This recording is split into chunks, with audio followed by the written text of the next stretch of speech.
Hi, this is Brown on the Brave, and I'm showing you how to add a Nupp to your knitting. Nupp is spelled N-U-P-P, and it rhymes with soup, so that's how you can remember how to say it.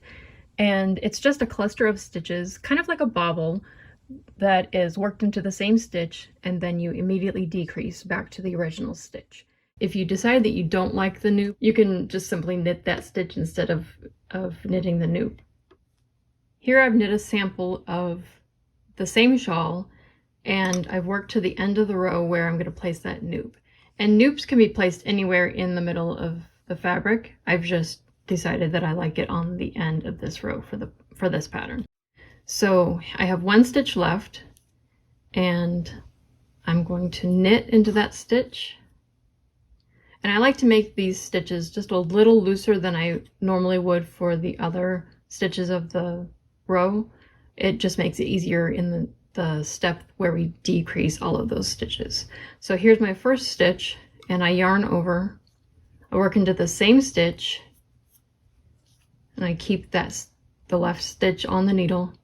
So there's 3. There's my next yarn over, and then I'm making a 5-stitch Nupp, so I have 4 stitches now. A 5th is a knit, and I can take that stitch off of the needle.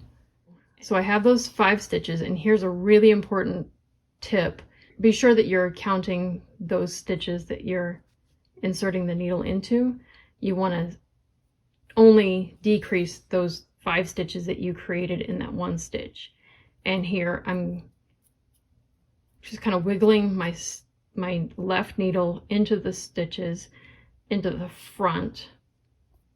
And you want to make sure that you're catching all the stitches.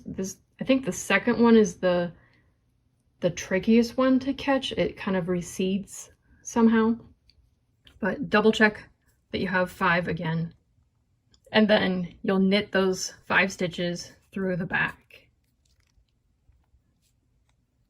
And this is a little tricky just to catch that yarn and pull it through. And again, you just kind of want to double check the back that you've made it through all those stitches. And then you kind of just snug it up. And I like to pull it, this final stitch, I like to snug that pretty well. I feel like it just kind of tightens up everything. For other patterns, you might just want to look at it and see how it lays. But for this, I felt like this stitch needed to be tighter. So use your judgment. You might want to practice a little bit too.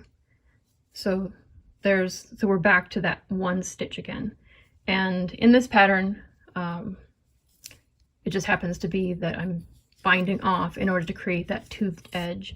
And I'll just do a couple of stitches to show you.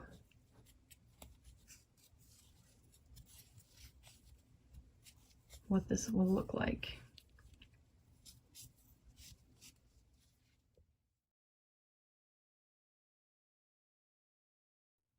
If you're having a hard time working these Nupps with a knitting needle, you can substitute a similar sized crochet hook and use it like a needle, but the hook will help you pull it through those stitches on that final step. So I'm just going to hold this parallel to my right needle and act like it's a regular needle. So I'm going to work a knit. This feels really weird. Especially since crochet wraps the other direction. So I knit, there's my yarn over. I'm gonna knit on my 3rd stitch and then pull it through, yarn over, and then here's my final knit stitch. And double check. Here's 1, 2, 3, 4, 5. Now here's the fun part, is that kind of just hold the bottom of those 5 stitches, and then the trick for if you're not used to crochet is to kind of point the tip of the hook down, and it will follow through all of those loops. So now we'll do the same thing. I'm going to tighten this stitch just to make it neater, and then I can place this stitch, put my crochet hook down, that back. And if you kind of manipulate those threads, you'll get it to lay more nicely. When I was knitting my sample of this shawl, I had set it aside for a couple of days, and when I came back to it, I completely forgot all about the noops, and I realized after a couple of rows of the pattern that I had forgotten one. And instead of ripping all the way back to that row, I decided that I would try to do an afterthought noop, and it worked, so I thought I would share this trick with you. And the only way that I can really tell is with showing the tails on the back side. All the noops kind of have a personality of their own anyway, so they all look slightly different. But you can see right here, here are the tails where I wove in the ends from fixing that. So this is my faux noop, and these are my regular ones. So they look pretty much the same. I've cut my yarn with a length of a couple of feet and threaded it onto a blunt tapestry needle, and I've just looped it through one of the purl bumps on the back side, and I'm waiting to weave in that end until I'm finished. This gives me a little bit of freedom to undo it if I need to. So now I'm going to recreate those 5 extra stitches here. So my yarn is coming from the back. You want to do that, secure that stitch pretty close to the edge. And then I'm going to go into that first stitch. Try not to split the plies, I keep doing that.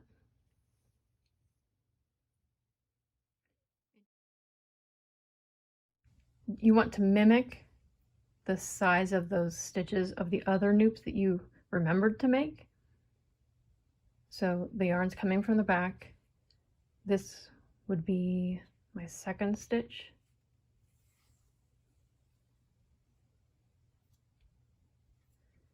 And it's kind of nice to crisscross them because they kind of become a little jumbled in the real noops. So once you get that in there, you can sort of manipulate it to sit just where you want it to. So that was 3. Here's 4. And now I'm going to go to the back, the other side, to kind of fill in that gap.